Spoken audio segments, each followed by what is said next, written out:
Good morning student. कैसे हैं आप सब लोग?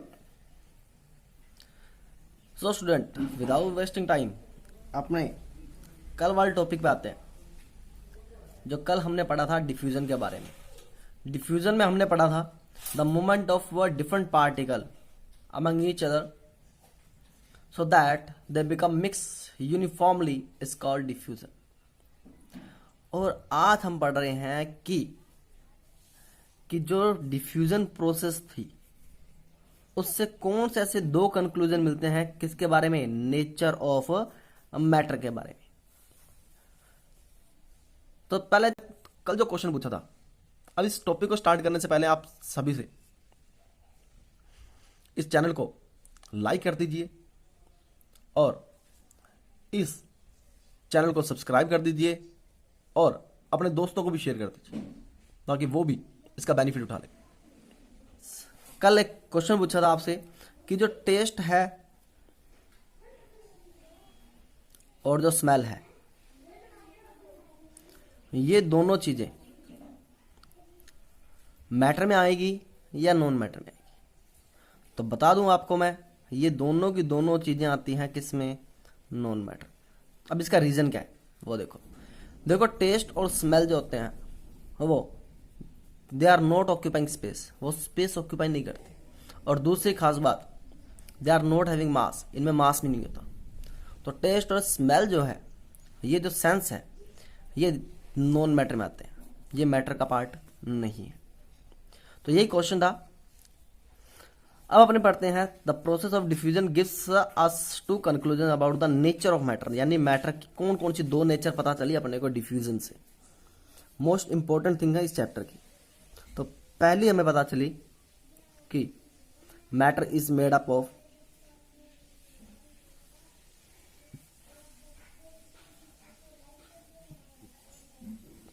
Matter is made up of tiny particles,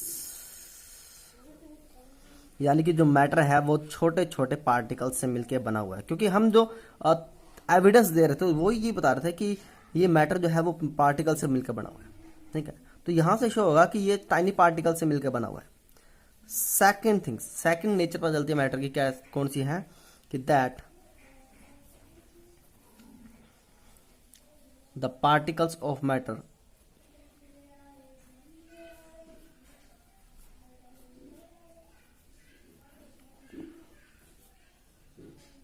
are constantly moving, वो लगातार मूव करते रहते हैं। इसीलिए तो कल हमने देखा था कि जो एयर के पार्टिकल्स थे, कौन सी?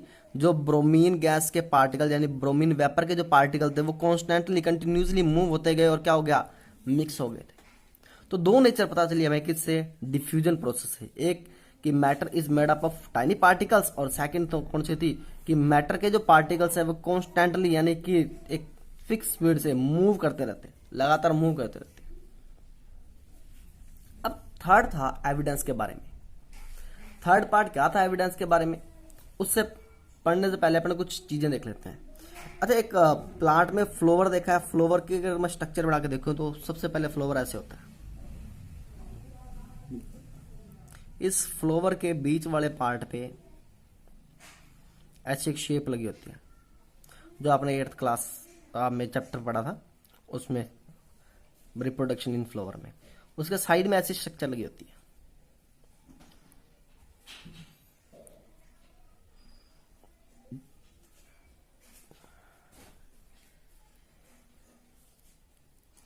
इस टाइप की जो स्ट्रक्चर लगी होती है। तो अपने इस टाइप की स्ट्रक्चर की बात करते हैं। ये वाली जो स्ट्रक्चर है, इसमें देखो, इसमें अपर जो पार्ट होता है ना, इस अपर पार्ट को हम बोलते हैं एंथर। इस नीचे वाले पार्ट को बोलते हैं अपने फिलामेंट। दोनों के दोनों मिलकर यानी एंथर और फिलामेंट मिलकर प्लांट में क्या बनाते हैं? ये प्लांट का मेल रिप्रोडक्टिव पार्ट है। मेल रिप्रोडक्टिव पार्ट है।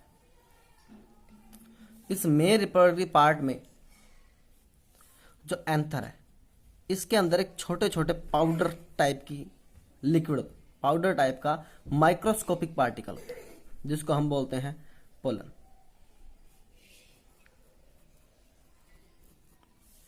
यानी ये पाउडरी सब्सटेंस है। अगर मैं पोलन की डेफिनेशन देखूं तो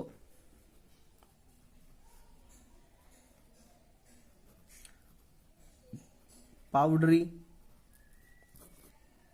सब्सटेंस डिस्चार्ज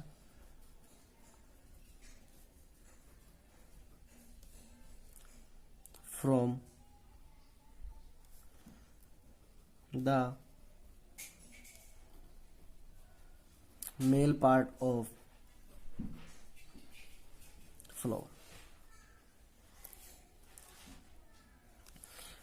इसी पोलन के अंदर, यानी जो पाउडरी सब्सटेंस है इसी के अंदर क्या होता है, एक माइक्रोस्कोपिक पार्टिकल प्रेजेंट होते हैं। यानी कि जो पोलन है हमारा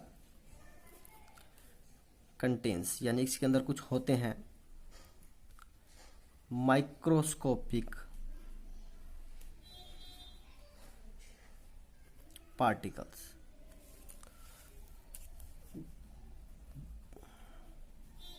इन्हीं माइक्रोस्कोपिक पार्टिकल्स को हम क्या बोलते हैं, इनको बोलते हैं पोलन ग्रेन। ये पोलन ग्रेन जो है साइज में इतने स्मॉल होते हैं और इतने लाइट होते हैं कि जब हम इनको क्या कर रहे थे पोलन ग्रेन की, तो पोलन ग्रेन के पार्टिकल जो होते हैं वो पार्टिकल इतने ज़्यादा स्मॉल होते हैं कि ये जब वाटर के अंदर डालते हैं अपने, जैसे ये मान लेते हैं अपने वाटर डाला हुआ है और उसका सरफेस शो कर रहा हूं मैं, इस सरफेस में जब ये छोटे छोटे पार्टिकल यानी पोलन ग्रेन को जब आप डालोगे तो ये पोलन ग्रेन क्या करेंगे, ऐसे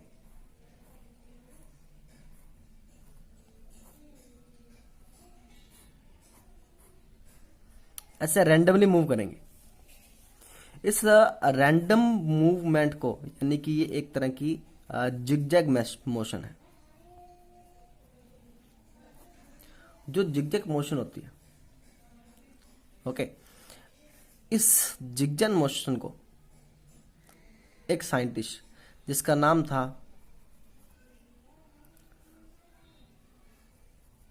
ब्राउनियन, नाम था उसका, तो उसने इसी जिगजैग मोशन को, यानी कि जब पोलन ग्रेन को वाटर में डाला तो वाटर में वो जिगजैग मोशन करने लगी।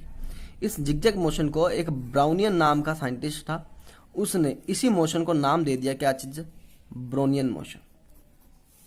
तो ये ब्राउनियन जो मोशन है, वो ब्राउनियन मोशन भी शो करती है एग्जिस्टेंस यानी कि पार्टिकल्स की पार्ट एविडेंस है कि matter is made up of small particles.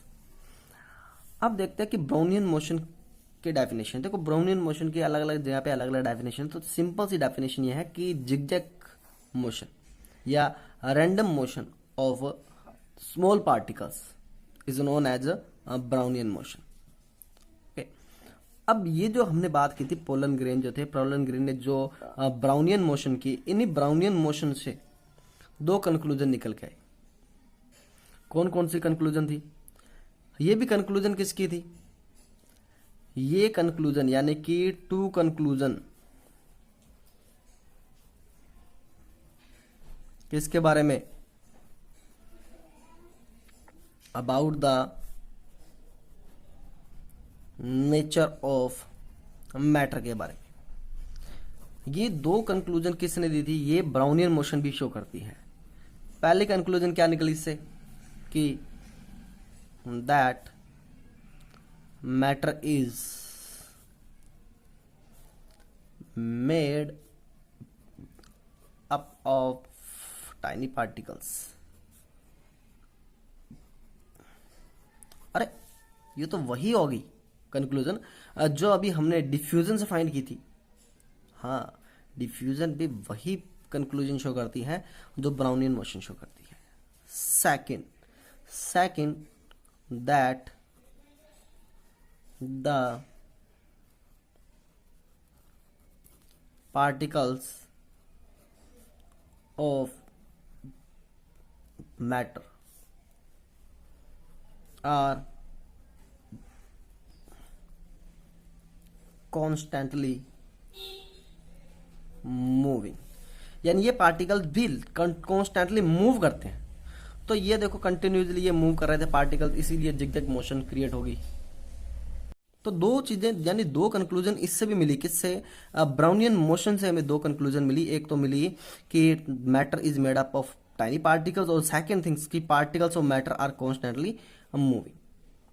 तो अब हम इसके बारे में पढ़ रहे हैं। देखो ये हमें पता चल गया किसके बारे में, एविडेंस मिल गया कि मैटर जो है कि वो पार्टिकल से मिलकर बना हुआ है। लेकिन अब इन्हीं पार्टिकल्स की भी कुछ कैरेक्टरिस्टिक होगी। तो अब हमारा जो नया टॉपिक है वो है characteristic of particles of matter. यानी मैटर के जो पार्टिकल्स हैं उनकी भी कुछ कैरेक्टरिस्टिक है। वो कैरेक्टरिस्टिक क्या है, वो स्टार्ट करने से पहले आप सभी से एक क्वेश्चन, कि शुगर को जब अपने वाटर में डालते हैं, शुगर को जब अपने अब वाटर में डालते हैं विदाउट स्टीरिंग, जब शुगर मिक्स हो जाती है, तो इस प्रोसेस को डिफ्यूजन बोलते हैं या नहीं बोलते हैं? यस और नो में आप अपना आंसर नीचे कमेंट बॉक्स में दीजिए।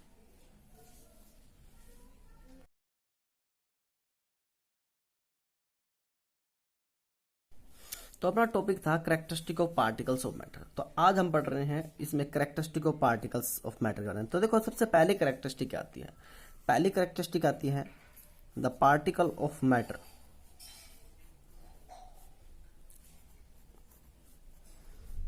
Matter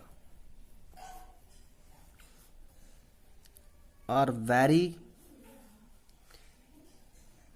very small.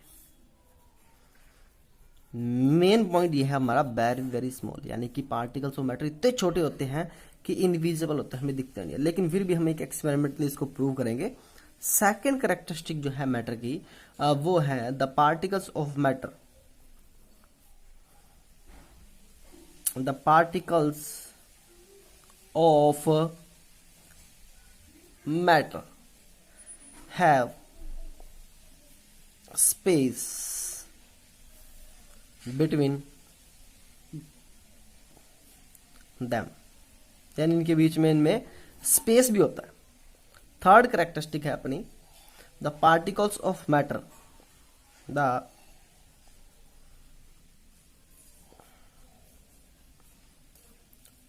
Particles of matter are constantly moving. यानी ये पार्टिकल्स ऑफ, देखो दो तो हमारे पास वैसे ही आ गए। पहला था the particle of matter are very small थे, और दूसरा कॉन्स्टेंटली मूविंग थे। तीसरा हमारा जो चेंज आया था वो ये आया था particles of matter have space between them. और चौथा अगर देखें अपने the particles of matter, the particles of matter attract each other, यानी एक दूसरे को वो अट्रैक्ट भी करते हैं।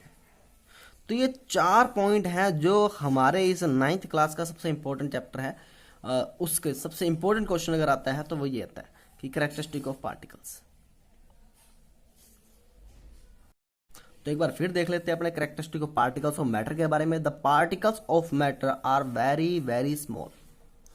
Second, the particles of matter have space between them, यानी कि पार्टिकल्स के बीच में स्पेस होता है। The matter are constantly moving, यानी कि जो पार्टिकल्स हैं मैटर के वो कॉन्स्टेंटली मूव करते रहते हैं। और फोर्थ देखें, matter attract, the particle matter attract each other, एक दूसरे को अट्रैक्ट करके रखते हैं। तो अपने पहले इसकी बात कर लेते हैं, the particles of matter have space between them की बात कर लेते हैं, यानी सेकंड पॉइंट की बात करते हैं। देखो अगर पार्टिकल इस शेप में, अगर अपने इनको ऐसे ऐसे रखते रहे, ये मैंने पार्टिकल्स को ऐसे अरेंज करना स्टार्ट किया, अगर दूसरा पार्टिकल मैं यहां रख दूं यूं ऐसे, अगर मैं पार्टिकल्स को यूं रखूं, देखो जब मैं पार्टिकल्स को बिल्कुल पास पास रख रहा हूं तो भी मेरे पास में कहां पे ये वाला क्या आ रहा है, ये जो गैप आ रहा है, ठीक है ना, ये गैप, इस गैप को हम एक नाम देते हैं, इसको देते हैं अपने इंटर पार्टिकल स्पेस, क्योंकि ये पार्टिकल्स के बीच का स्पेस है। तो ये टर्म बार बार में यूज होगी, इंटर पार्टिकल स्पेस।